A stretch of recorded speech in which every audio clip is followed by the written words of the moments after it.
Good evening, everyone. Before the stories begin, don't forget to like, subscribe, and tell me in the comments where you're listening from and what time it is.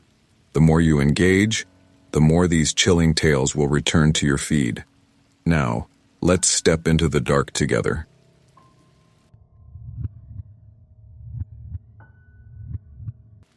Our school had a rule about substitutes. They came in, filled the gap for a week or two, and then they were gone. Nobody remembered their names after that.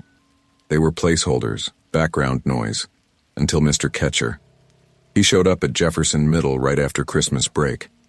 Tall, stiff, with a sharp part in his gray hair, and the kind of glasses that magnified his eyes too big for his face. He wore the same brown blazer every single day, the cuffs frayed, the elbows shiny with wear. At first, nobody thought much about it. Our regular English teacher had gone on maternity leave, and the school said Mr. Ketcher would fill in for a short while. That short while stretched into 3 weeks, then 4. By the time Valentine's Day rolled around, we weren't asking when our real teacher was coming back anymore. We were asking who exactly this guy was. He never smiled, not once. His voice was low and steady, like he was always reading from some script inside his head. He knew every student's name by the second day, which was impressive, but the way he said them gave me chills. Slow, careful, like he was tasting each syllable. The first thing that set us off was his notebook, a fat, leather-bound thing he carried everywhere. He never let it out of his sight. One kid, Brandon, tried to peek at it during lunch when Mr. Ketcher left it on the desk. The second his hand brushed the cover, Mr. Ketcher was back, faster than anyone his age should have been able to move. His hand clamped down on Brandon's wrist, and his voice was so low I almost didn't hear it. "Not yours." Brandon pulled away, swearing, but the look on his face was pale, spooked. He never tried it again. After that, kids started noticing smaller things. His car wasn't in the teacher's lot. Nobody saw him eat lunch in the lounge.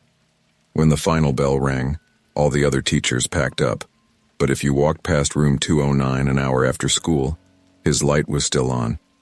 If you came by at night during basketball practice, it was on. I once biked past at nearly 9 p.m. and swore I saw his silhouette, just standing at the chalkboard writing names over and over. The school office never announced anything about him. No welcome, no end date, nothing. It was like he'd slipped in without paperwork. One Friday, curiosity got the better of me. Me and my friend Jenna stayed late, hiding in the library until most of the building was empty. We crept down the hall, the linoleum squeaking under our sneakers, and peeked into room 209. The light was on. Mr. Ketcher was at the front of the class, his back to us. He wasn't writing on the chalkboard this time. He had that leather notebook open on the desk. His hand moved fast, scribbling. I leaned closer against the doorframe, trying to see. My breath fogged the glass. He was writing our names, every single one of us. Full names, over and over, filling entire pages. I almost pulled Jenna away right then, but something made me stop. He paused like he'd heard something. His head tilted, not toward the notebook, not toward the hall, toward us. I swear he didn't turn his body, just his neck, too far, too smoothly, until his huge magnified eyes locked on mine through the glass. He smiled for the first time, and that was somehow worse than all the frowning. I didn't sleep that night. Every time I closed my eyes, I saw his magnified gaze through the glass, that awful smile stretched too wide on his pale face. By Monday morning, Jenna wouldn't even talk about it. "We imagined it," she muttered as we walked into school. "Teachers keep records of kids all the time." Maybe it was just that, but I could tell by her shaking hands she didn't believe a word of it. When we walked into room 209, the leather notebook was sitting open on his desk. My eyes locked on the pages before he shut it with a heavy thump. But I caught enough. My name, Jenna's name, Brandon's, all written dozens of times, stacked like a chant, and some names crossed out. That week, Brandon stopped coming to class. The first day, the office said he was out sick. By the second, his desk was cleared out, like he'd never been there. His name vanished from the attendance sheet. Even the teachers acted like he'd never existed. When I asked about him, Mr. Ketcher tilted his head slowly, those magnified eyes unblinking. "There's no Brandon in this class." I felt my stomach drop. At lunch, I cornered Jenna. "You remember him, right?" Her face went blank. "Who?" I wanted to shake her, scream. But when I pulled out my yearbook to show her, Brandon's picture wasn't there. The space between student portraits had shifted, neat and clean, like he'd never existed. That night, I dreamed about room 209. The classroom was dark, but the notebook glowed on the desk, its pages flipping by themselves, names scrawled across them in ink that dripped like blood. One by one they faded, erased. At the end, only mine was left. I woke up screaming. The next morning, I knew I couldn't keep this to myself. I went to the principal's office. Except the secretary looked at me blankly when I asked about Mr. Ketcher. "We don't have a substitute by that name," she said. "Yes, you do," I snapped. "Room 209. She frowned. "Room 209's been empty since last fall." The words rattled inside my skull. Empty? I'd been sitting in that class for weeks. Everyone had. I stormed out, but something made me turn toward the trophy case at the end of the hall. My reflection in the glass looked pale, sunken. Behind me, through the warped reflection, I swore I saw him standing, watching. When I spun, the hall was empty. That day in class, he stared at me longer than usual. His hand moved across the notebook with deliberate slowness. Every stroke of his pen felt like a nail hammered into a coffin. After school, I tried to leave quick, but the hallway stretched wrong. I swear it was longer than it should have been, doors repeating, lockers blending together. By the time I passed room 209, the light inside flickered. I should have kept walking. I should have run. Instead, I opened the door. The room was empty. No desks, no chalkboard, just bare floor and walls warped with shadows. At the far end, the notebook lay open on a single chair. Pages flipped on their own faster and faster until they stopped on one name. Mine. Over and over. Written in that tight, deliberate script. Some lines crossed, some rewritten, but always the same. Eli Harper. Eli Harper. Eli Harper. I backed away, but the door slammed shut behind me. The room darkened. And then the voices began. Not his voice. Not mine. Every kid who'd ever sat in those desks, whispering my name, begging me to run, to hide, to give in. Their faces pressed faintly against the walls, stretching the paint, mouths moving in silent screams. And then he stepped out of the shadow at the front. Same blazer, same glasses, same faint smile, but taller now. Too tall. His head brushing the ceiling, his arms too long, fingers like ink dripping onto the floor. "You stayed late," he said softly, voice echoing inside my skull. "Good." I was waiting. The notebook slammed shut on its own. The next thing I remember is darkness. Cold. A hum like electricity buzzing inside my teeth. And then silence. When I opened my eyes, I was sitting at a desk. The room looked normal again. Morning sunlight streamed through the blinds, but the other desks were empty.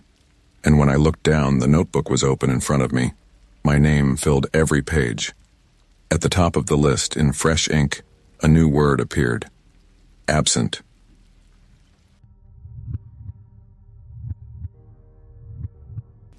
Every school has a story. At Lincoln High, it wasn't about the gym fire or the principal who quit mid-year. It was about room 317. The door was always locked, every day, every year. The brass knob was dull from decades of hands trying it, but it never turned. No schedule listed it, no teacher ever mentioned it. And when students asked, the answer was always the same. Storage. Except everyone knew that wasn't true. What made it worse was Mr. Redmond. He wasn't assigned to that wing, but he always seemed to be there, loitering during passing periods like a guard outside a cell. Tall, thin, with shoulders that hunched forward, he had a way of freezing a kid in place just by narrowing his eyes. "Bell's ringing," he'd snap. "Move it." It didn't matter if you were talking to a friend or tying your shoe. If you lingered near 317 for more than 10 seconds, he was on you. That was why everyone called him the Warden. We joked about it. Kids made up rumors that it was where they kept confiscated weed, or that the janitor lived in there. But nobody had ever seen it open. Not once. It became a kind of dare. I even touched the knob once sophomore year, when I thought no one was watching. Redmond's hand clamped down on my shoulder so hard it made me yelp. His eyes behind those wire-rimmed glasses were wide, furious, and something else. Scared. "Don't touch that door," he hissed. His voice shook, not with anger, but with something colder. After that, I didn't joke about 317 anymore. Then, last winter, something happened I couldn't ignore.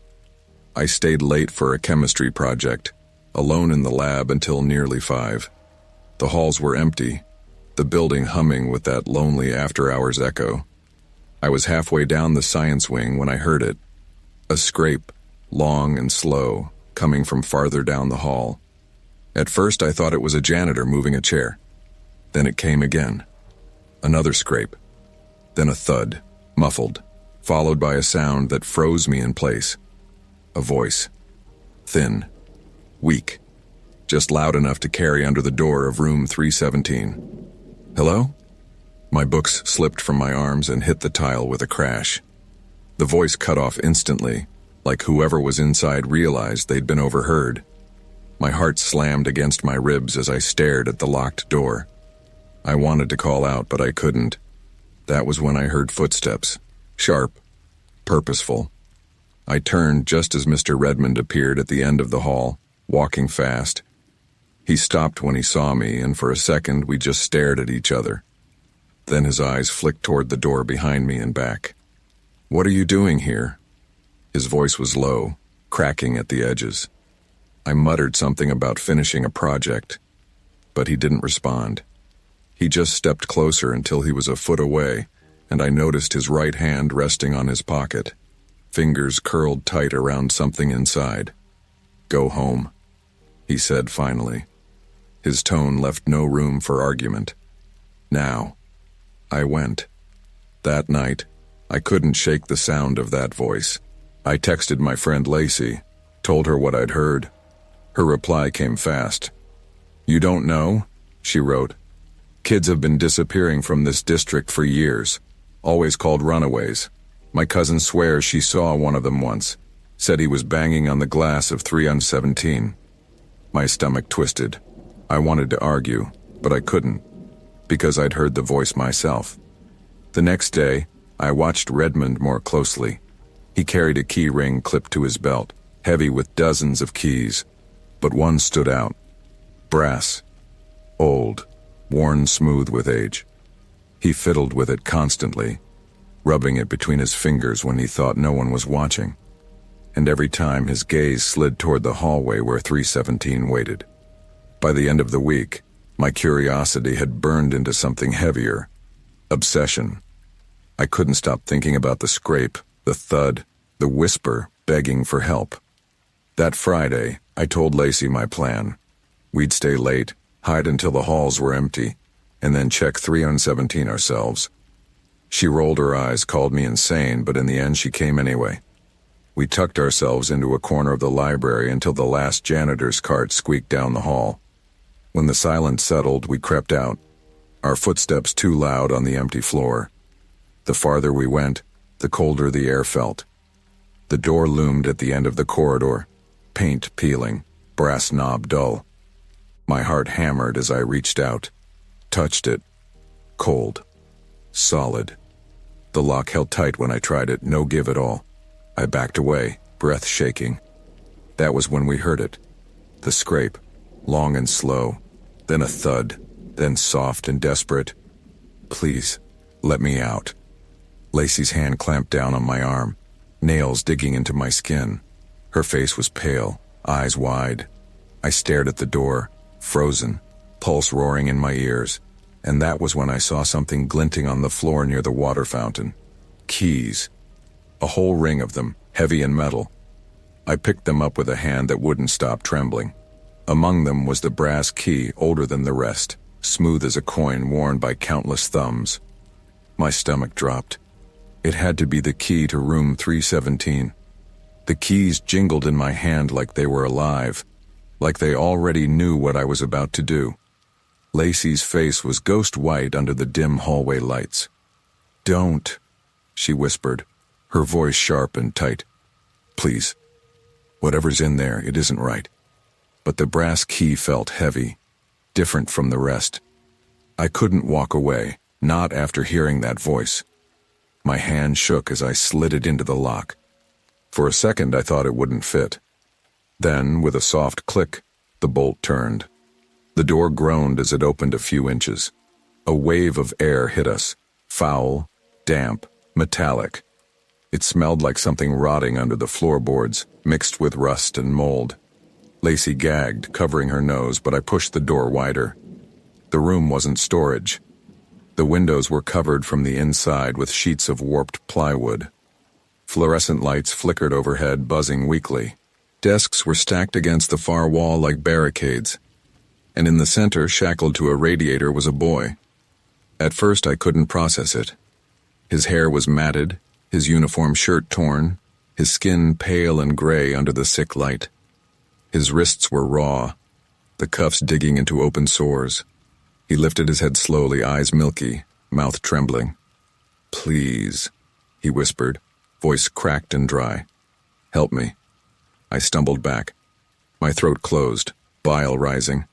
I knew that face. Tyler Martin, a junior who'd gone missing last year. They'd said he'd run away. The cops searched, the parents moved out of state. Everyone moved on. But here he was, shackled in room 317 like he'd never left.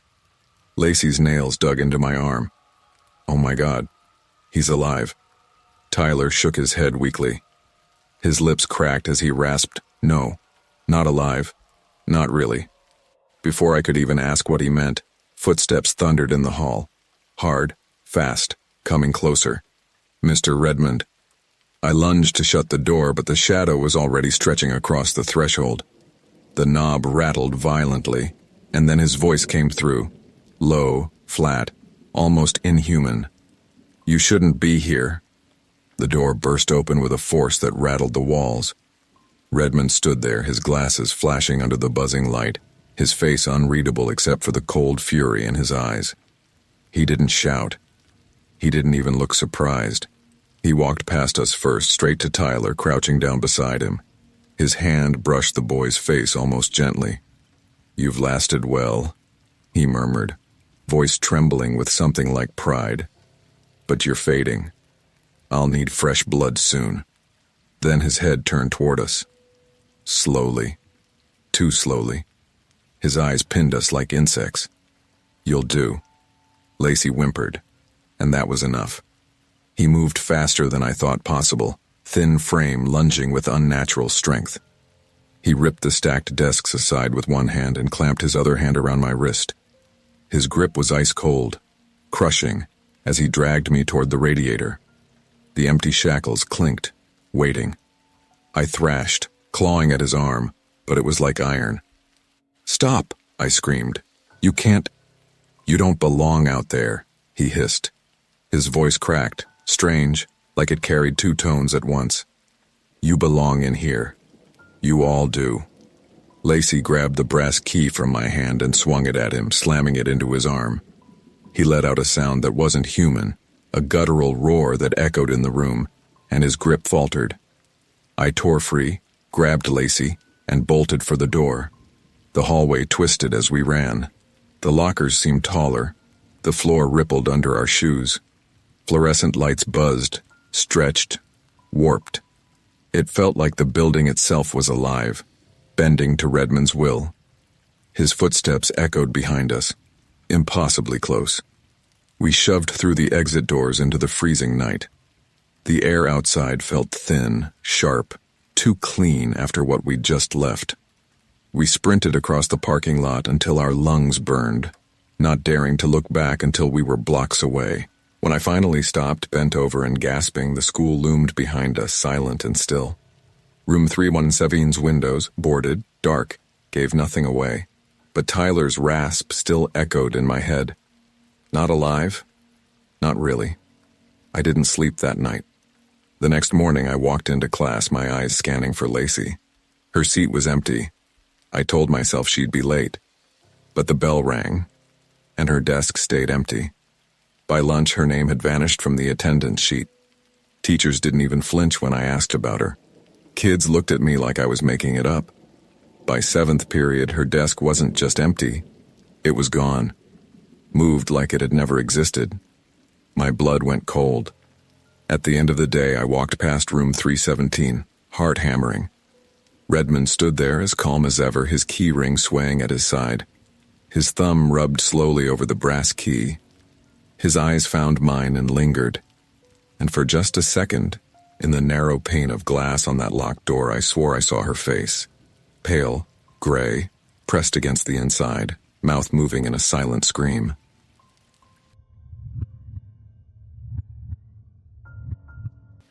Everyone at Lincoln High said Mr. Aldrich was the kind of teacher who could make history feel alive. He didn't use slideshows or long lists of dates and facts. He just walked the room with his hands folded behind his back, voice calm and deliberate, weaving stories so vivid you could almost smell the smoke of burning cities or hear the footsteps of armies marching past. At first, we loved it. His classroom was never quiet. Kids leaned forward in their seats, hanging on his words like they were secrets nobody else in the world had heard before. He knew details no textbook ever mentioned. The name of a soldier's horse, the color of wallpaper in some long-demolished tenement, what kind of shoes a forgotten politician wore the day he was shot. People joked he'd lived 100 lives, but by junior year the stories started changing. Instead of presidents and kings, he began telling stories about people who felt closer. He'd slip their names into lessons like it was nothing. At first we thought it was a teaching trick, maybe a way to make us pay attention. One day, while covering the Great Depression, he told us about a family in Ohio, a father who lost his job and a daughter who drowned in the river. His voice softened as he gave her name, Rachel Pierce. Everyone in the room stiffened. There was a Rachel Pierce sitting 3 rows back. She laughed nervously, cheeks burning, but Aldrich didn't even glance at her. He kept talking, his pale eyes staring out the window as though he was remembering instead of teaching. 3 weeks later, Rachel drowned in the quarry. People said it was an accident. Wrong place, wrong time.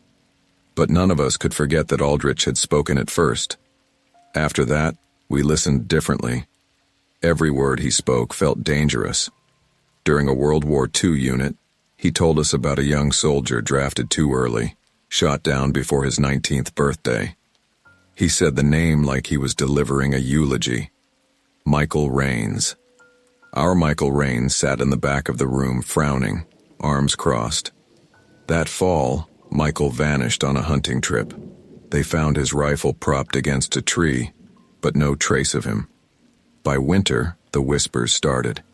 Some kids avoided his class altogether, faking sick or transferring schedules.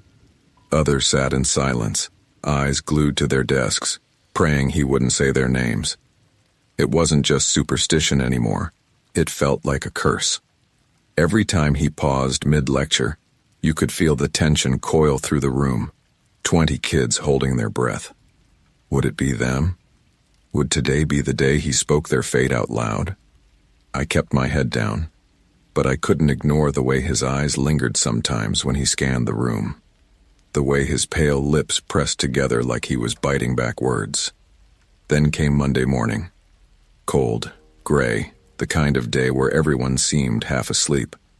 But Aldrich walked in sharper than ever, chalk in hand, a faint smile twitching at the corners of his mouth. History, he began, his voice low but clear, is not just about the past, it's about cycles, patterns, events that repeat until someone finally breaks them. He turned to the board, chalk squealing across the surface. And then he wrote a name. My name.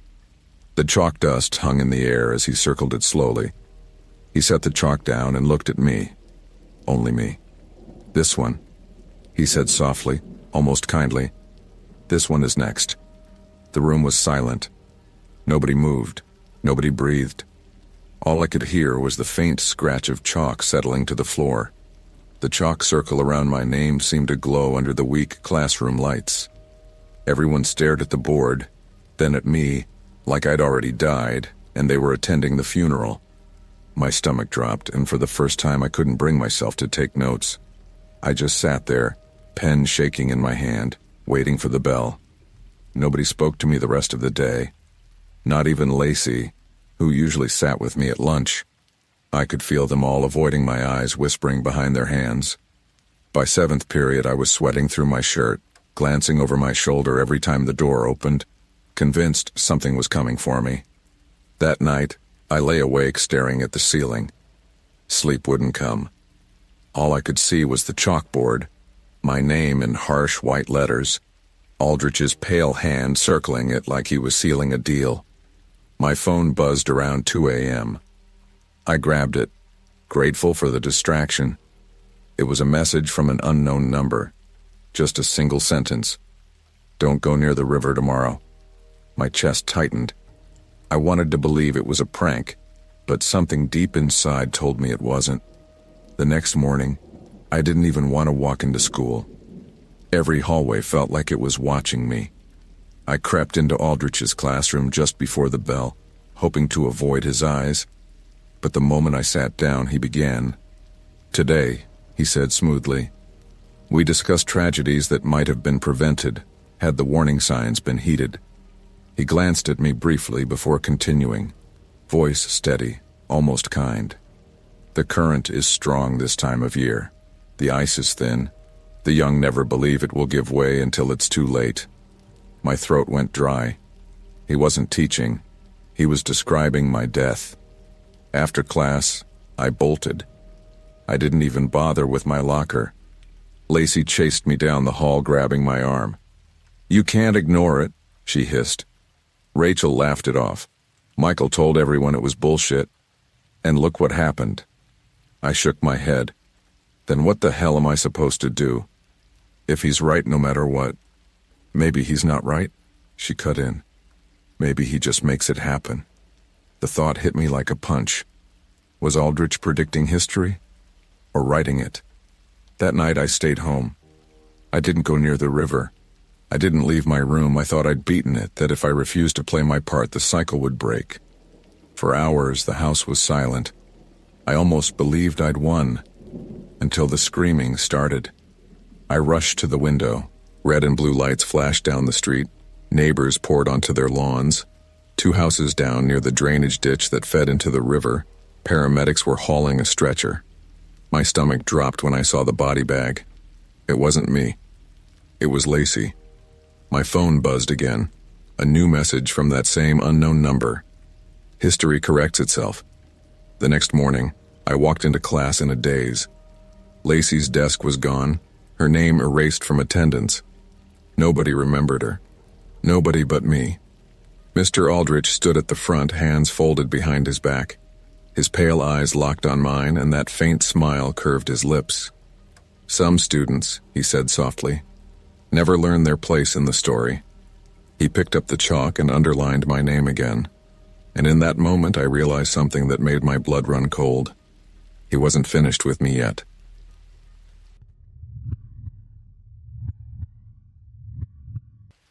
When my parents hired Mr. Halpern, I thought nothing of it. He was just a tutor, someone to drill math problems into my younger brother so my parents wouldn't have to. But from the first night he arrived, something about him unsettled me. He wasn't especially old, maybe mid-30s, but there was a strange stiffness to the way he moved, like his joints didn't quite work right. His hair was parted too neatly, slicked down flat, and his suit was one of those old-fashioned ones with wide lapels, pressed but worn thin at the elbows. His smile was polite, but it hovered on his lips too long, and it never reached his eyes. His eyes, they were the color of dishwater, dull and flat. But when they landed on you, It felt like being pinned to the wall. He carried a heavy black leather satchel everywhere. When he set it on the dining room table, it landed with a hollow thud, and sometimes I'd hear a faint metallic clink from inside. My brother never asked about it. My parents never asked either. But every time I tried to get a look at what was inside, his hand slid over the flap as if he'd been expecting me to try. At first, I stayed in the kitchen during lessons, close enough to hear but far enough that I could convince myself I wasn't paying attention. The first night, his voice was calm and low, guiding my brother through fractions. But the longer I listened, the less it sounded like math. Keep your eyes on me. Again, slower this time. Don't look at the window. The commands were soft, almost gentle, but they didn't sound like teaching. They sounded like instructions, conditioning.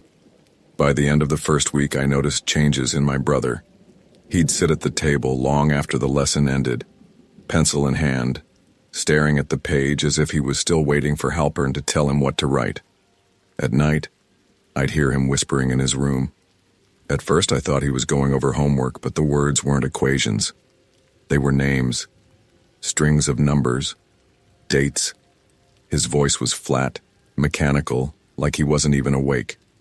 I told my parents. They brushed me off. He's strict, my mom said, and strict is good for him. Stop looking for problems where there aren't any. But I knew what I'd seen. And more than that, I knew what I felt. Because every lesson, Halpern's attention wasn't just on my brother. It was on me. At first it was small. I'd glance up from my laptop in the kitchen and catch him watching me through the crack in the door. Not staring at Jonah's paper. Staring at me. I'd look down quickly, pretending I hadn't noticed. And when I looked up again, his eyes were always back on the work. Then he stopped knocking. He just let himself in, like he belonged there.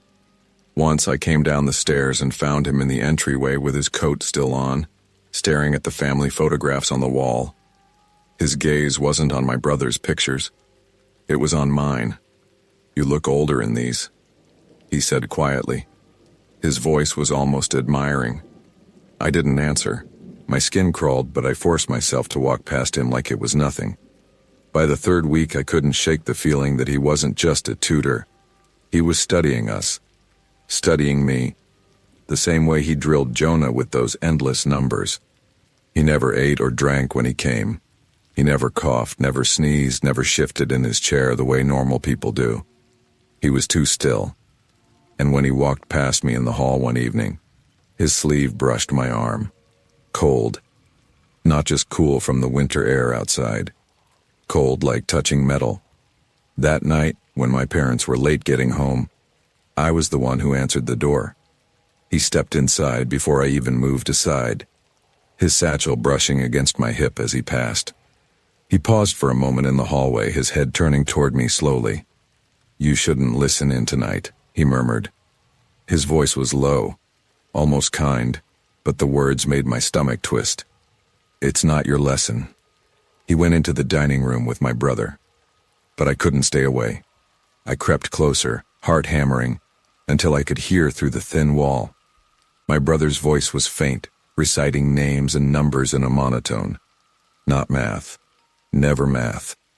I leaned just enough to see through the crack in the door. My brother was hunched over his notebook, pencils scratching frantically. And Mr. Halpern? He wasn't even watching him. His chair was angled so his face was turned toward me. He smiled. Slowly, like he'd been waiting for me to look. I jerked back, my heart pounding, and stumbled into the kitchen. I didn't look again. I couldn't. Later that night, when the house was finally quiet, I found my brother's notebook lying open on the dining table. I flipped through the pages, expecting rows of numbers. Instead, my breath caught in my throat. Page after page was filled with my name, written over and over. I didn't sleep that night. Every time I closed my eyes, I saw those pages in Jonah's notebook, my name scratched over and over until the paper tore. The handwriting wasn't Jonah's. It was too precise, too adult. The next afternoon, when Halpern arrived, I stayed upstairs, curled on my bed, listening. My parents were home this time, clattering in the kitchen, talking about bills, not paying attention. I thought maybe that would make me feel safer. But then I heard it. My name whispered faintly through the vent. Jonah's voice, monotone, and Halpern's deeper voice correcting him, guiding him like a conductor. Again, slower. Look at her when you say it. I bolted upright, my heart in my throat. I crept to the landing and peered down the stairs. The dining room door was open just a crack, enough for me to see my brother's pale face bent over the notebook. His lips moved soundlessly now, and Halpern's hand rested on his shoulder. But Halpern wasn't looking at him. He was looking up the stairs, straight at me. I ducked back, nearly slipping on the carpet. For a moment I thought I'd imagined it, that he couldn't possibly see me from that angle. But when I dared to peek again, he was still there, eyes fixed on the spot where I stood, a thin smile curling his lips. That night I locked my bedroom door. It didn't matter. At 3 a.m., I woke to the sound of footsteps in the hallway. Slow, measured. Not my parents. They slept heavy, and my brother never left his room at night. The floorboards creaked outside my door. Then, silence. I sat rigid in bed, clutching my phone, waiting for the knob to turn. It never did. But in the morning, when I opened the door, something was waiting on the floor. A sheet of paper folded in half. Inside was my name, written neatly in black ink, and below it, a date. Tomorrow's. I wanted to scream. I wanted to show my parents, but when I shoved the paper at my mom at breakfast, she frowned at it like it was blank. "What are you handing me? Did you draw something?" My hands shook. "You don't see it?" She glanced at me, irritated. "See what? Stop trying to get out of school." She pushed the paper back into my hands and walked away. The letters burned into me. My name. The date. Tomorrow. That evening, I told myself I'd watch him closely, that I'd prove something was wrong. I sat in the kitchen while Jonah's lesson began. The numbers, the dates, the whispers, all blended into a dull hum. I forced myself to stay put, eyes locked on the crack in the door. Halfway through the lesson, Halpern's voice lowered to a near whisper. I couldn't make out the words. Jonah's pencil scratched faintly, too fast, like he couldn't keep up. And then, slowly, Halpern turned his head toward the door. Not a glance. A deliberate turn, like he knew I was there. Our eyes met through the gap. He didn't look away. His lips moved, silent. I couldn't hear what he said, but I didn't need to. He was mouthing my name. I stumbled back, hitting the counter. When I looked again, the dining room was silent. My brother's seat was empty. The satchel was open on the table, and Halpern was standing in the doorway, watching me. "You should come in," he said softly. "It's your lesson now." I ran upstairs, slammed my door, and locked it. For hours I sat there shaking, listening to the hum of the fridge, the faint ticking of the clock in the hallway.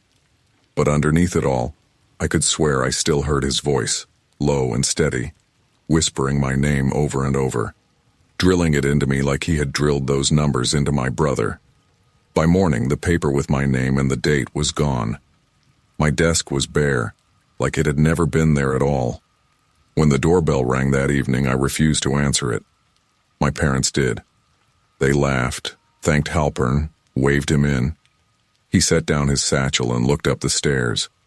His eyes found mine instantly, like he had known exactly where I'd be. And then he smiled.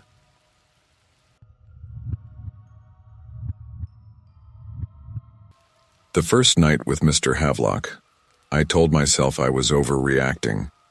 He wasn't mean. He wasn't even particularly strict. But the moment my parents left us alone in the dining room, shutting the door behind them, I felt like I'd been trapped in something I didn't agree to.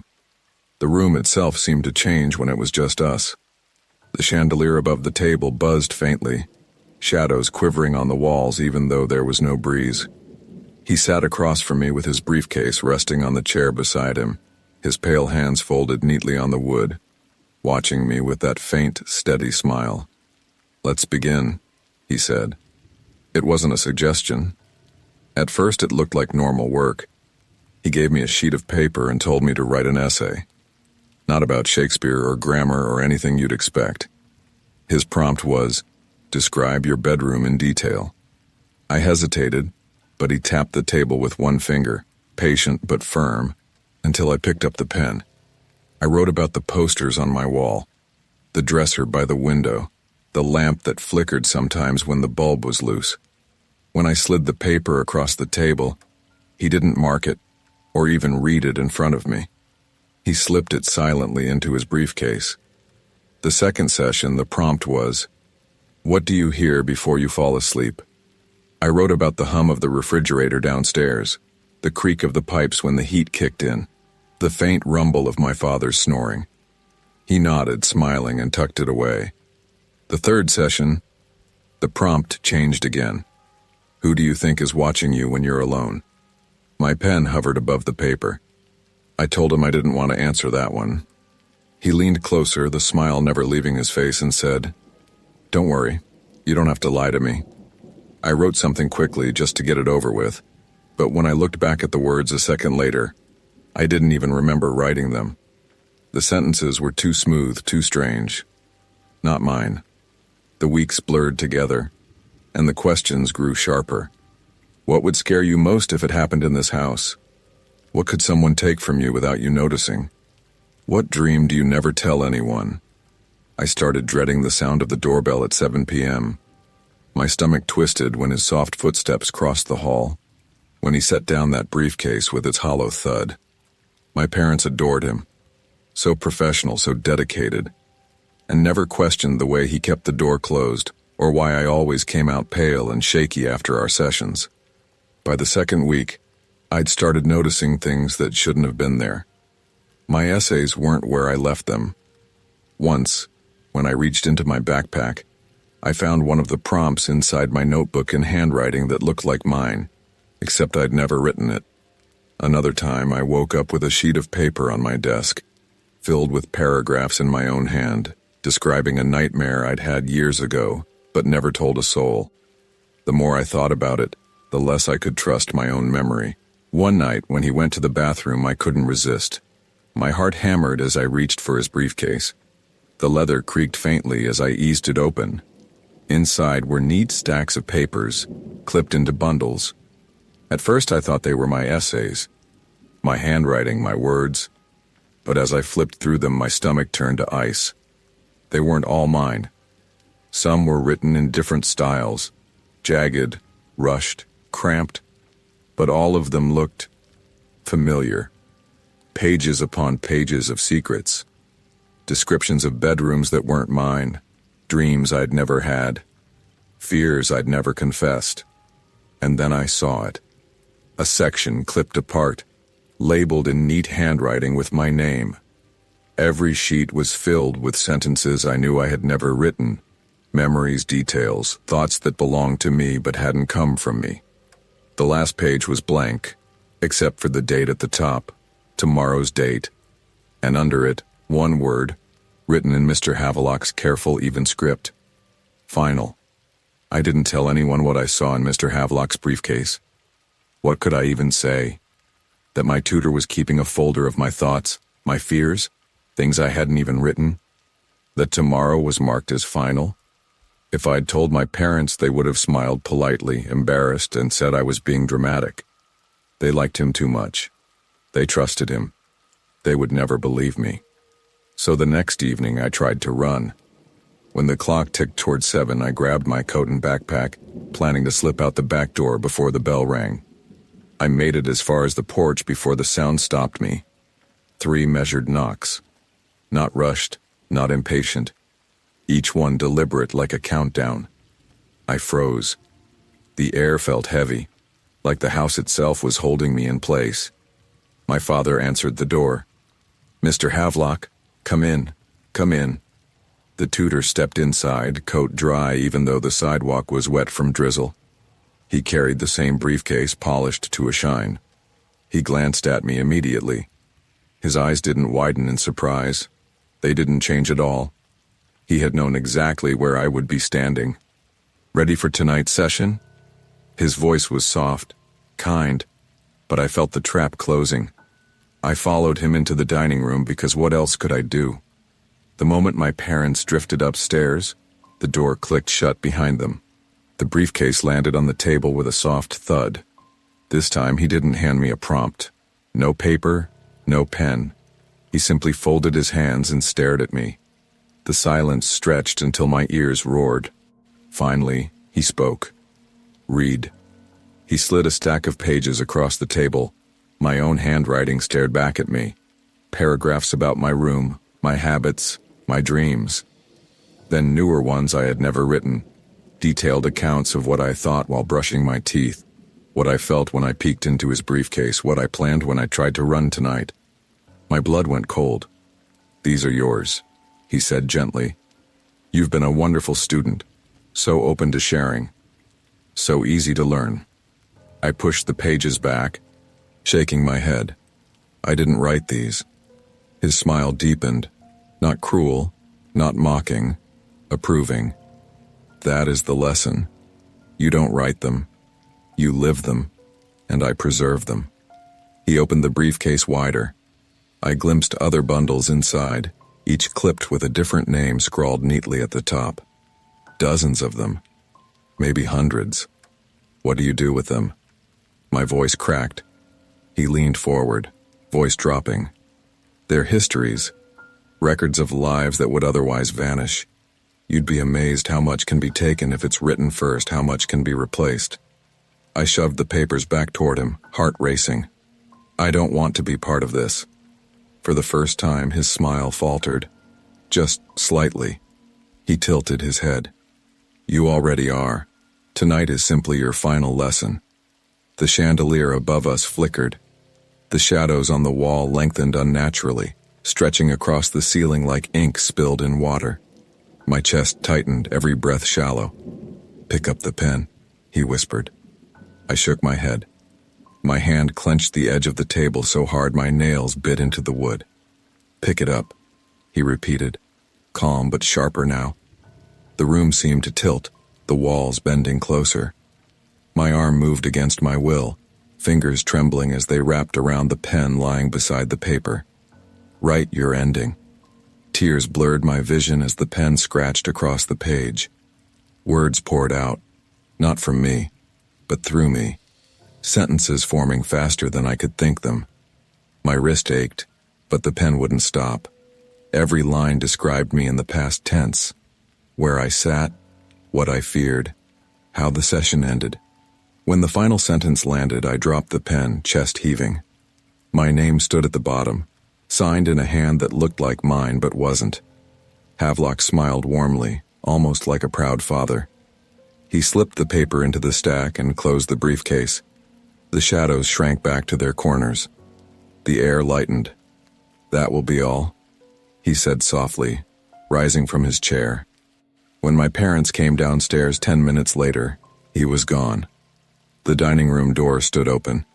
The chandelier glowed steady. The table was bare. I told them what happened. I begged them to believe me. But when I tried to show them the papers, there was nothing there. No handwriting. No pages, just blank sheets. And the next morning, when I looked for myself in the mirror for a split second, just a blink, I didn't see my reflection. I saw him.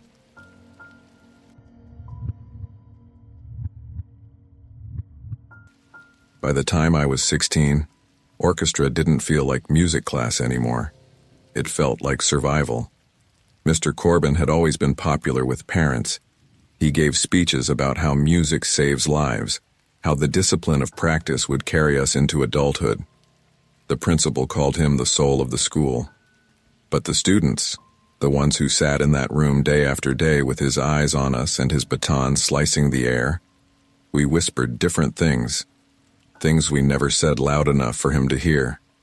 It started with the sheet music. He never used regular scores. Not for us. While other schools played Mozart, we got photocopies so old the ink had blurred to gray. None of them had composer names. Sometimes, not even titles. Just blank staves crawling with jagged notes stacked in strange, crooked shapes. The first time he handed one out, I thought it was a mistake. It looked less like music and more like scribbles, as if someone had clawed at the page. But he called them exercises and made us play them over and over. The first run-through was awful. Notes screeched and buzzed, the kind of dissonance that makes your stomach twist. My bow arm cramped by the second measure, and the kid in percussion dropped his sticks halfway through. We laughed nervously, waiting for Corbin to stop us, to say we'd done something wrong. Instead, he grinned. "Again," he said. "Louder this time." So we played again, and again. By the fourth round, the laughter was gone. My jaw ached from clenching my teeth, and I swore the hum of the fluorescent lights above us had vanished. It was just us and that scraping, buzzing noise filling every corner of the room. That's when I first heard it. Not the music, something beneath it. A whisper, faint but steady, curling between the notes like smoke. I thought it was my imagination until Ava, the girl who sat beside me, leaned close between measures. Her bow hand shook. "Do you hear it too?" she whispered. Before I could answer, Corbin's voice cracked through the room. "What do you hear?" His eyes were on us, sharp and bright. Neither of us spoke. He smiled thinly. "Good. Don't talk about it. Just keep playing." The whispers grew worse each rehearsal. Sometimes it sounded like words, just out of reach. Sometimes like breathing, shallow and fast, pressed right against my ear.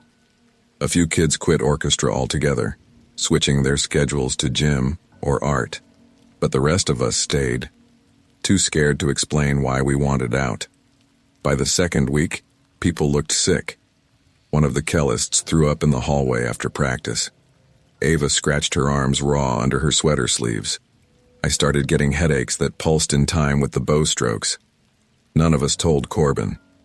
He would have only smiled. Then came the night he asked me to stay late. The room emptied, the last of the violin section hurrying out with muttered excuses. Corbin shut the door softly behind them, and the click echoed too loud in the silence. "Section practice," he said pleasantly. "Just you?" He placed a fresh sheet on the stand. It wasn't like the others. The notes were darker, bolder, almost gouged into the staff lines.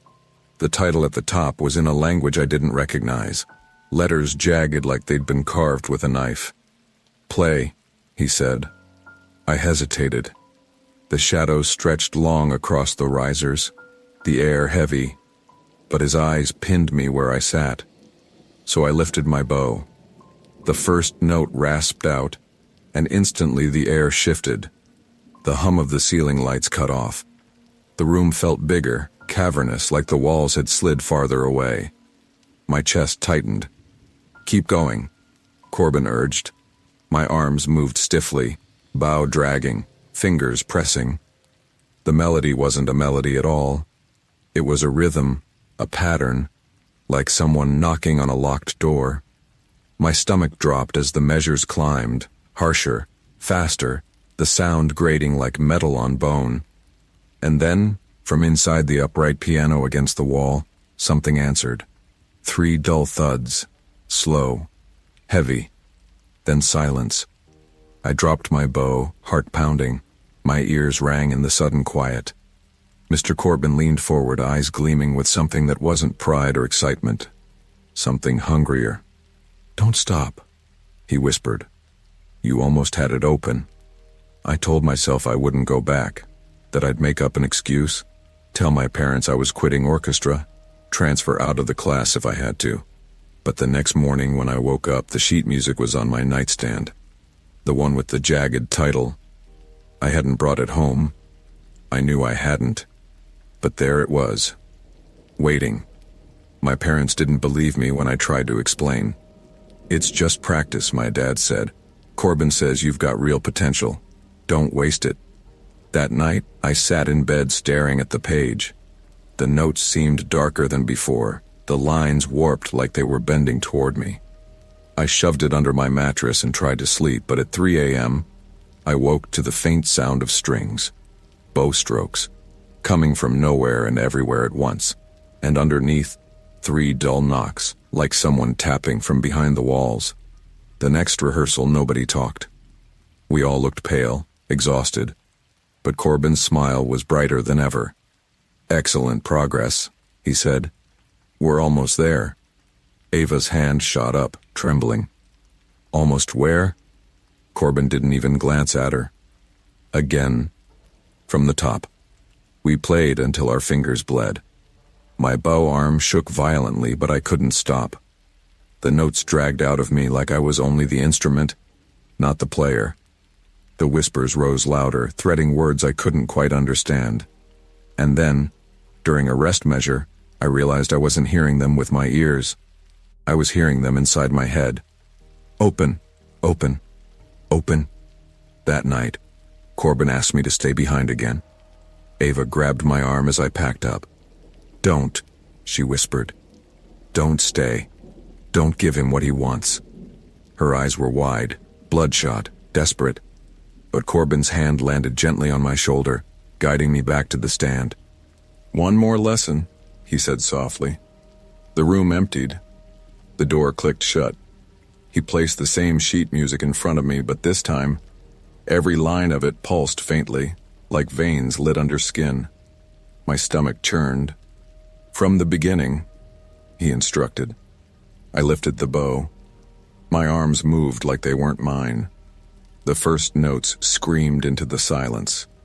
The lights above flickered and died, plunging the room into a dim gray glow. The walls stretched again, receding into darkness.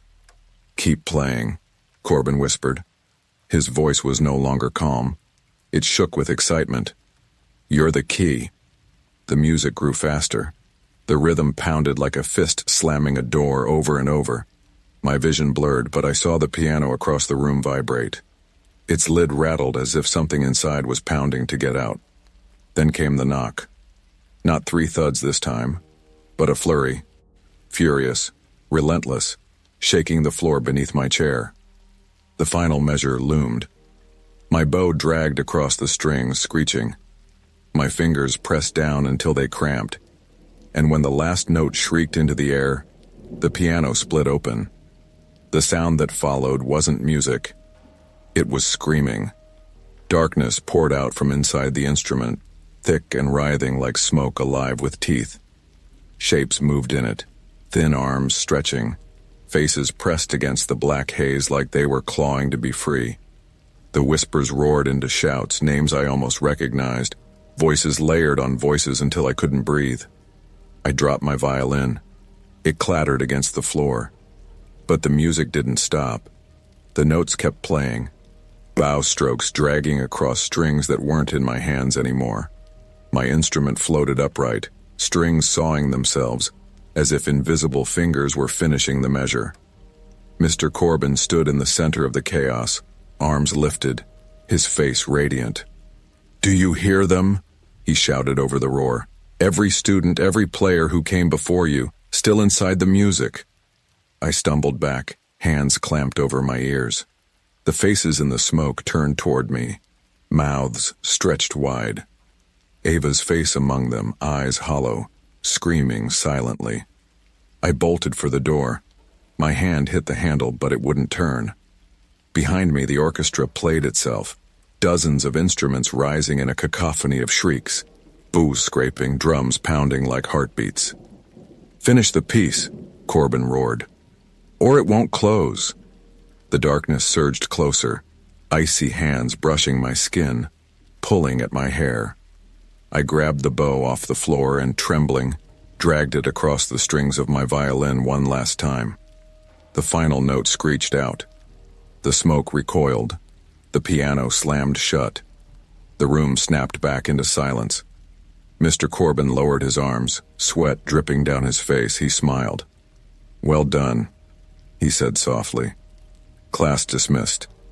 I stumbled out into the hallway, lungs burning. The clock on the wall said 7:15. I had gone in at 3:30. 4 hours had passed. And yet, it felt like days. When I got home, my violin case was already on my bed. I hadn't brought it. I opened it with shaking hands. Inside wasn't my instrument. It was the sheet music.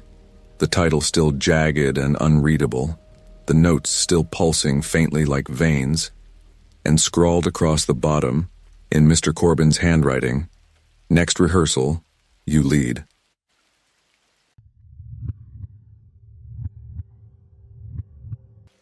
Everyone trusted Dr. Rayner. He was the chemistry teacher who won awards, who took pictures with smiling students at science fairs. Parents bragged about him, saying he pushed kids to greatness. He had a doctorate in chemical engineering, and this aura of authority that made people believe he knew what was best. But the students, we only whispered about him when he wasn't around. Not because he was mean. He wasn't. He was calm. Too calm. He never raised his voice. Never seemed rattled. He just watched you with that flat, steady stare like you were a specimen on a slide. It was the after-school sessions that scared us most. He always had volunteers. Kids whose parents signed the permission slips because it'll look great on college applications. Rayner would invite them into the lab after hours, saying he needed assistance for advanced experiments. The lights in the chemistry wing would burn long into the night, and those students would leave looking different.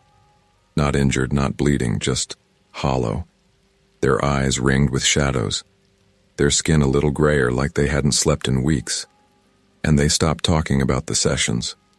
Stopped talking much at all. By the time I got my invitation, I knew better than to accept.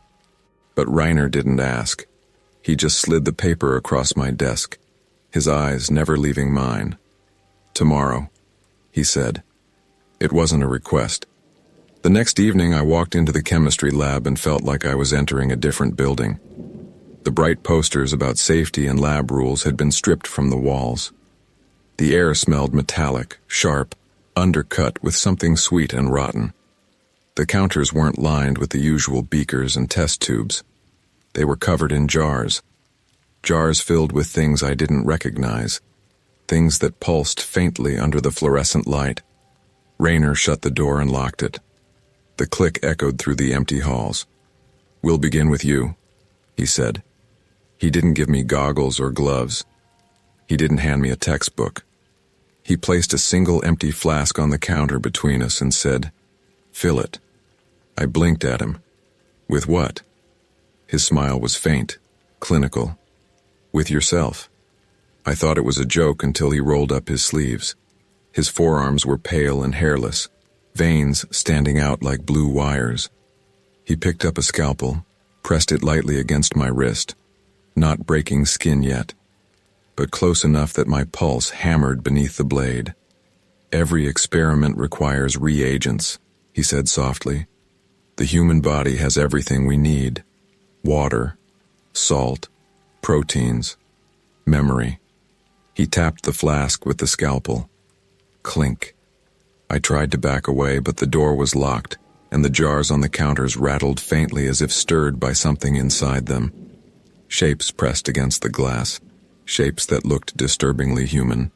A finger curling, an eye rolling under cloudy fluid, a mouth forming and unforming without sound.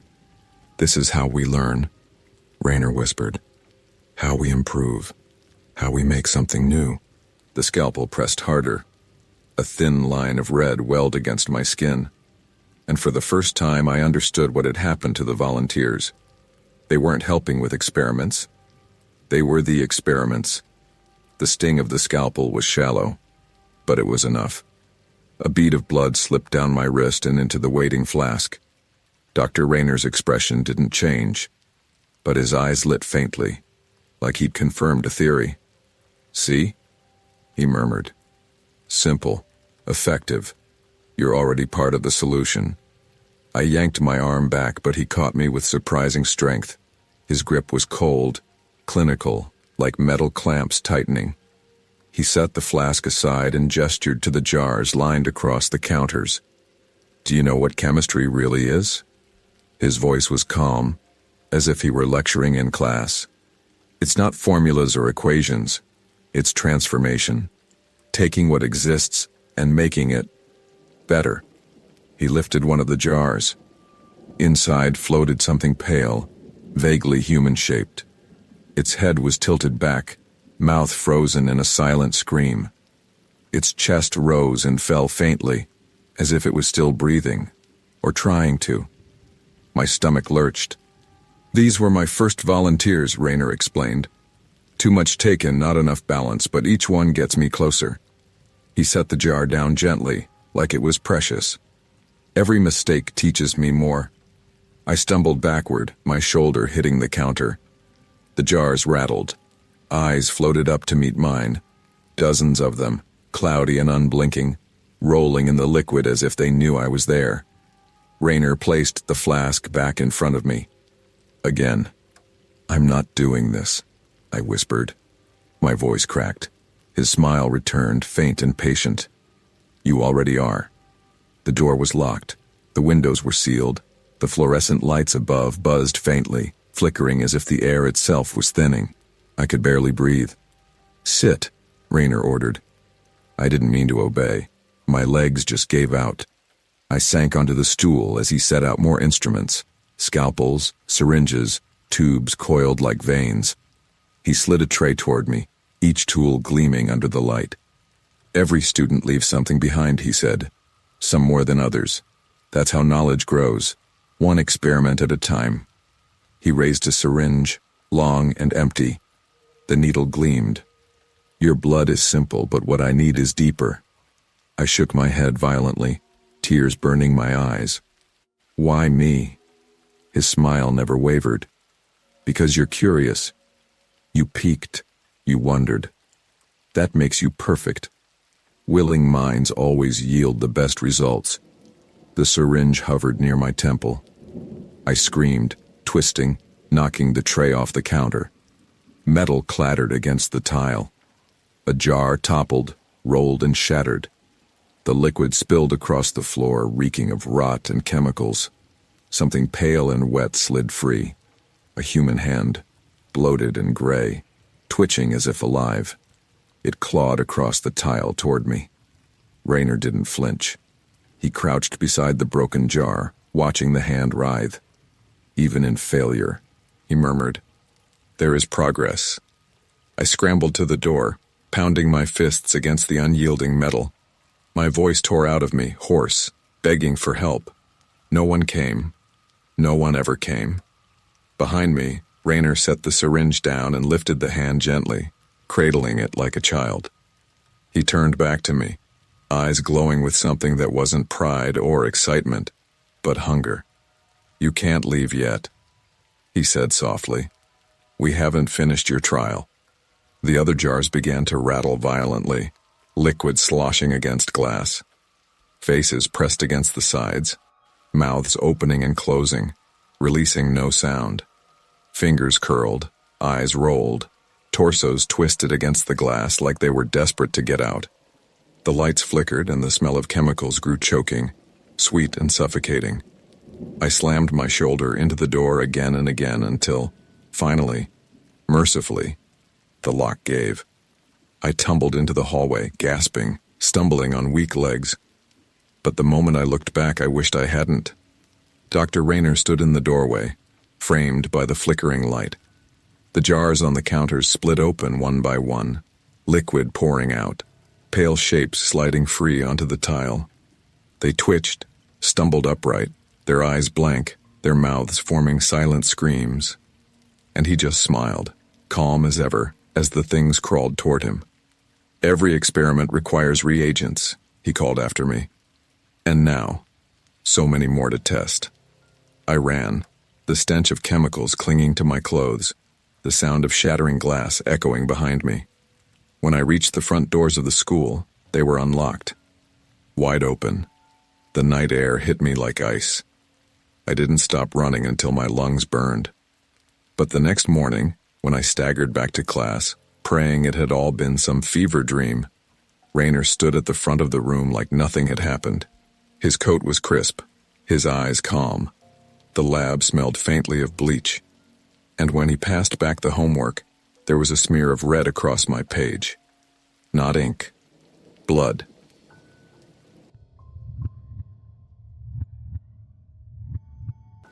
It started like any other Wednesday.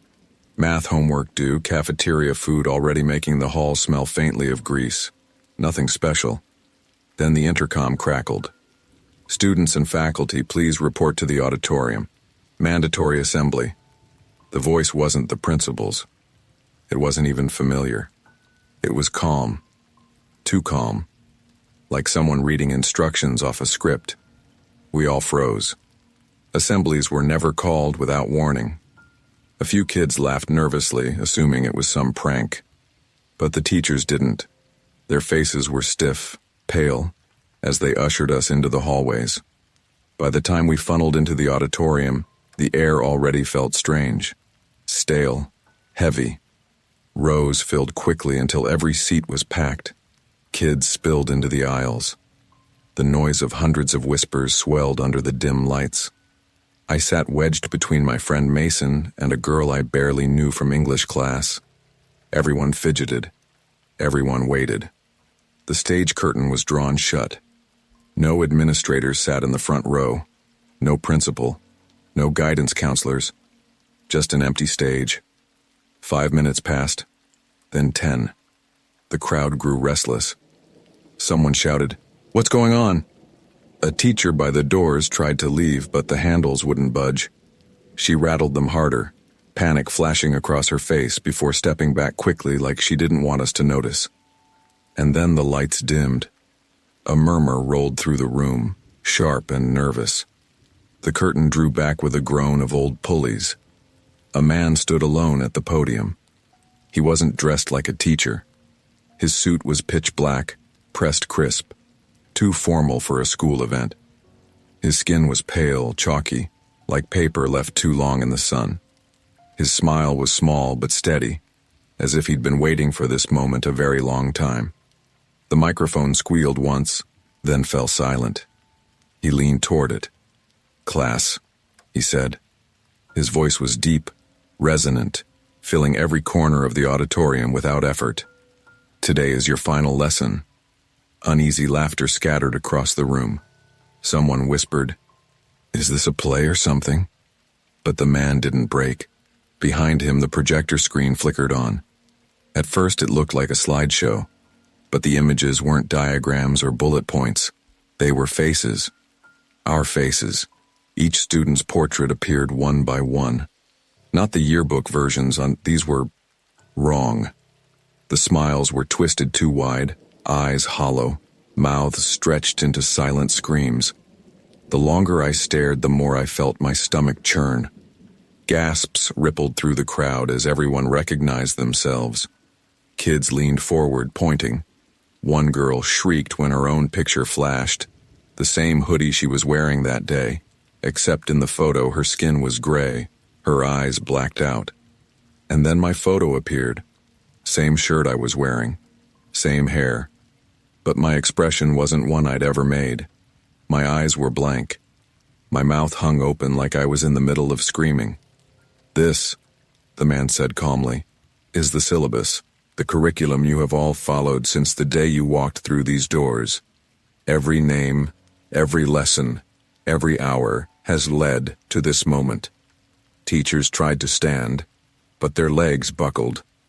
One collapsed into his chair, clutching at his throat like the air was too heavy to breathe. "Who the hell are you?" a boy shouted from the back. The man's faint smile widened. "Your teacher." The lights flickered. The air grew thicker, pressing down on us. The doors at the back glowed faintly red, handles shimmering like hot iron. No one moved for them. The slideshow sped up. Face after face after face blurred across the screen, hundreds of distorted portraits. Whispers rose in the static of the projector, low and layered like every picture was muttering at once. Then the images froze again. On one face. One name. Mine. The man tapped the screen with one pale finger, and the whispers stopped instantly. "We begin," he said softly. "With you." The screen froze on my distorted portrait, my name glowing faintly beneath it. The teacher tapped the image once, and every sound in the auditorium cut out at once. No whispers, no coughing, not even the scrape of sneakers on the floor. Hundreds of students sat frozen in their seats, mouths slightly open, eyes locked forward. I twisted in my chair, panic clawing up my throat. Mason sat beside me, stiff, his chest rising and falling shallowly. His eyes flicked toward me once, pleading, before snapping back to the screen as if invisible strings had yanked them forward. "Participation," the man at the podium said calmly, his voice slicing through the silence, "is mandatory." The projector flickered. My photo melted, my face stretching, mouth widening until the screen was nothing but black static. The lights overhead pulsed in time with the static, once, twice, 3 times. And on the third pulse, I heard it. A voice. Not from the speakers, not from the stage, from inside my own skull. "Answer." I shook my head violently, clapping my hands over my ears, but the word dug deeper. The man's smile widened, like he could hear the protest rattling in my bones. "First question," he intoned, turning toward the crowd. "What is the cost of knowledge?" The static sharpened into whispers. At first I thought it was feedback. But no, the whispers were names. Names of kids in the room, one by one, whispered, hissed, repeated until the air buzzed with them. Mason's name hissed from the speakers. He convulsed in his chair, gasping, his eyes rolling white for a second before snapping back. His lips moved silently, forming words he hadn't chosen. My stomach lurched. He was answering. But when the man nodded approvingly, Mason slumped against me, limp and trembling, his skin gray like his photo on the screen. "That," the man said softly, "is correct." I shot to my feet, but every teacher near the aisles collapsed as if their bones had dissolved. The doors glowed brighter, handles dripping molten red. "Next question," the teacher called, scanning the frozen crowd. His pale finger lifted, pointing directly at the girl who sat beside me. She whimpered, eyes filling with tears. Her lips moved without sound. The whispers rose again, chanting her name. I grabbed her hand, trying to shake her free, but her skin burned hot, her pupils shrinking until her eyes were almost all white. She jolted forward, screaming a word that wasn't English, a sound too sharp and jagged to come from a human throat. The projector screen flashed, her photo twisting into the same screaming gray distortion. She sagged against her seat, chest heaving, eyes blank. One by one, row by row, the teacher's questions rolled out. Not questions about math or history, but things that didn't make sense. Syllables that bent in the mouth like breaking glass. Phrases that tasted like blood when I whispered them under my breath. And each time someone answered, willingly or not, they withered. Their faces gray, their bodies slumped, their portraits flashing on the screen like trophies. I stood in the middle of it, untouched for now, but the weight of every whisper pressed against my skull. Answer, answer, answer. Finally, the teacher's eyes locked on me again. "You," he said. His voice was steady, inevitable. "Final question." The projector flickered. My photo returned, mouth stretched wide. Define obedience. The whispers surged. My name hissed from every corner of the room. Mason's limp body pressed against my arm, still faintly twitching. The girl beside me was silent, eyes glassy. All around, hundreds of classmates slumped like broken dolls. Answer. The word carved itself into my skull, sharper, louder, burning in my chest. My mouth opened without my permission. I forced it shut, teeth grinding until blood filled my mouth. "No," I whispered. My voice cracked. "I won't." The teacher's expression shifted for the first time. The faint smile cracked wider, unnatural, his jaw stretching farther than human. The static roared. The lights burst overhead, showering sparks into the aisles. "Incorrect," he hissed. The walls of the auditorium rippled like wet paper. The portraits on the projector bled off the screen, faces sliding down in streaks of gray.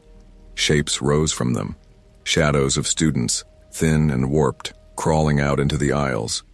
They turned toward me in unison, mouths stretched wide in silent screams.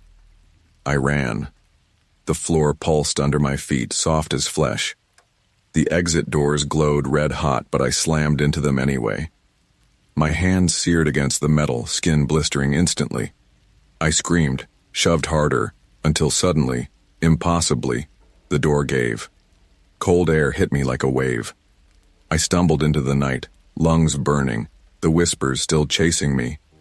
When I turned back, the school stood silent, the auditorium windows glowing faintly like embers in the dark. The intercom crackled faintly from inside. Lesson complete. And then the lights went out.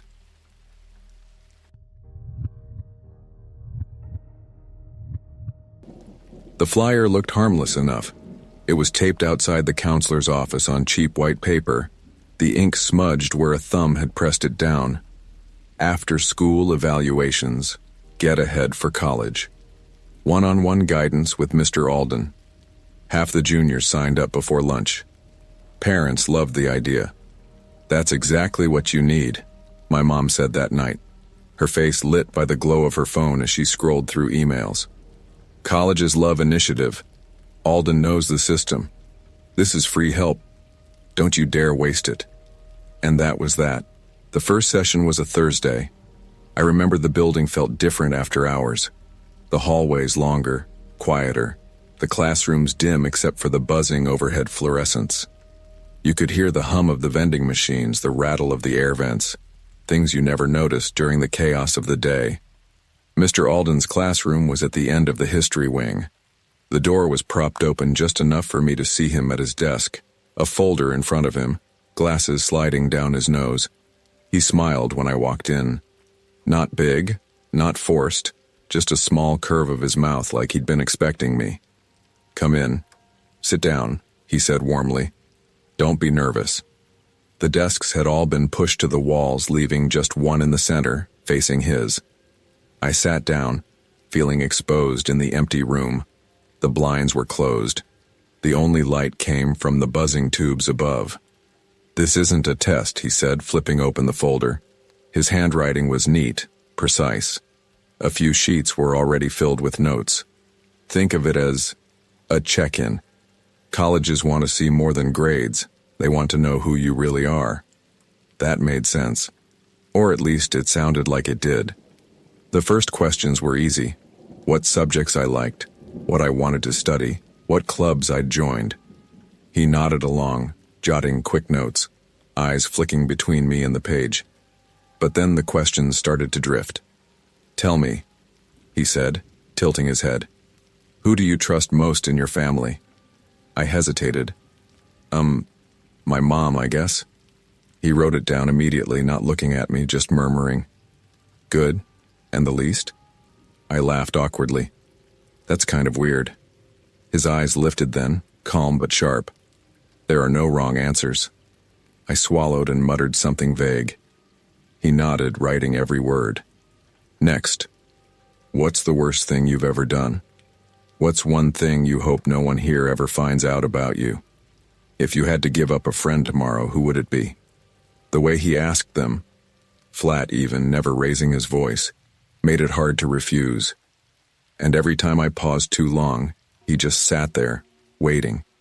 The silence stretched until I gave him something. Anything. He wrote it all down. The clock ticked on. The hallway outside went silent. The whole building seemed to empty out while we sat there. Just me under the buzzing lights and him with his pen scratching steadily across the paper. At one point, I glanced at the window, half expecting to see someone peeking in, but the blinds were drawn tight. We were cut off from the world. Finally, he leaned back, folding his hands on the folder. "You're not as honest as the others," he said softly. His eyes locked on mine. "But that makes your answers more valuable." I froze. The others? His faint smile didn't falter. You'll see. He closed the folder with a snap. The sound echoed in the empty room. And for the first time, I realized this wasn't tutoring. It wasn't college prep. It was an evaluation. And I wasn't the one in control. I didn't want to go back the next Thursday. All week, I tried to think of excuses. Homework, practice, not feeling well. But every time I brought it up, my mom cut me off. You're going. Alden is doing you a favor. So I went. The building felt even emptier this time. The lights in the hallway flickered. A janitor's cart sat abandoned by the lockers, but there was no janitor in sight. When I reached Alden's room, the door was closed. I knocked once. The lock clicked open from the inside. He smiled faintly when I stepped in. Same setup as before. Blinds drawn. One desk in the middle. Folder in front of him. Sit, he said gently. This time there was no small talk. He opened the folder, glanced down, then looked straight at me. You lied last time, about who you'd give up first. I froze. He tapped the page with his pen. You said a name, but you hesitated. That hesitation means it wasn't the truth. Who would it really be? The silence stretched. His eyes didn't leave mine. Finally, I stammered, I don't know. He leaned forward slightly. Then imagine it. Everyone you know is lined up in front of you. Someone must go. Who do you point to? I shook my head, heat rushing to my face. I can't. You can. His voice was calm, but there was steel underneath. Or you fail. My throat tightened. I whispered a name. Not even sure why I chose it. His smile returned, small and satisfied. He wrote it down. The questions grew darker, sharper. How many lies have you told this month? If you could erase one person completely, who would it be? What is the worst thought you've ever had about yourself? Each time he waited. No prompting, no comfort. Just silence pressing down until I cracked. And every answer, no matter how vague, went into the folder. At one point I asked quietly, "Why are you writing all this down?" He didn't look up. Records. Evaluations must be documented. Then, almost as an afterthought, "Don't worry, you'll never see what's in your file." The way he said it made my stomach twist. I wasn't the only one. Between questions, I heard voices in the hallway. Other students. Their footsteps shuffling, their whispers low and nervous. One of them sounded like Mason. When my session ended, Alden closed the folder, slid it neatly onto a stack on his desk, and gestured to the door. "That will be all. You may go." I stepped out into the hallway, shaken. Down the corridor, I saw two other kids waiting on the benches outside. One looked pale, eyes red like he'd been crying. The other wouldn't look up at all. Mason came out next, 20 minutes later. He wouldn't meet my eyes. His face was blank, like he was still in that room. "Are you okay?" I whispered. He just shook his head and walked past me without a word. That night, I couldn't sleep. My mind kept circling back to Alden's words, his questions, the folder stacked with others. How many students had sat in that desk before me? How many folders were in that stack? By the third session, I wasn't even pretending it was about college anymore. The questions weren't prep. They were confession, interrogation, dissection, and then came the one that broke me. He leaned back in his chair, folded his hands, and said, "Do you think anyone would notice if you were gone for a few days?" The silence after that stretched forever. My chest went tight, my palms slick with sweat. He didn't write anything that time. He just watched me, waiting. I muttered, "Yes." His faint smile returned. "Good. Then you pass." He closed the folder. I left the room shaking, my heart hammering. The hallway was empty now.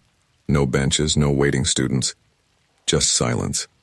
When I glanced back through the small window in the classroom door, I saw the folders stacked higher than ever. Dozens of them. all with names I recognized. And I realized something sickening. This wasn't preparation. It wasn't even evaluation. It was selection. And I had no idea what we were being selected for. I should have gone straight home that night. But something in me couldn't let it go. Not after the question he asked. Not after seeing Mason walk out like a ghost. So instead of leaving, I hid. I ducked into the stairwell by the end of the hall, crouching low behind the door. The building was silent, every creak of the pipes loud in the emptiness. I waited. It couldn't have been more than 20 minutes when the door to Alden's classroom opened again. His shoes clicked on the tile as he stepped out, carrying 2 folders. He didn't see me. He walked steadily down the hall, then unlocked a side door near the supply closet. The door I had never seen open before. When it clicked shut behind him, I crept out. The handle was still warm from his touch. I pressed my ear to the wood. At first, nothing. Then, a sound I'll never forget. Sobbing. Low, broken sobs, muffled like they were behind another wall. A voice begging, "Please, please," I answered. I answered everything. Then Mr. Alden's voice, calm as ever. That wasn't enough. A long scrape echoed, like a chair being dragged across concrete. The sobbing rose into a scream, raw and desperate, and then cut off. Silence. My blood ran cold. I stumbled back, nearly falling over myself as I fled down the hall, heart slamming against my ribs. I didn't stop running until I was outside, the night air sharp in my lungs. The next morning, nobody mentioned the student I'd heard. No announcement. No absence noted. It was as if they had never been there. And when I passed Alden's room between classes, I saw him at his desk, calm and unbothered, writing something neatly into one of the folders. The pile on his desk was smaller now, and I knew what that meant. Some students passed their evaluations, the others never came back.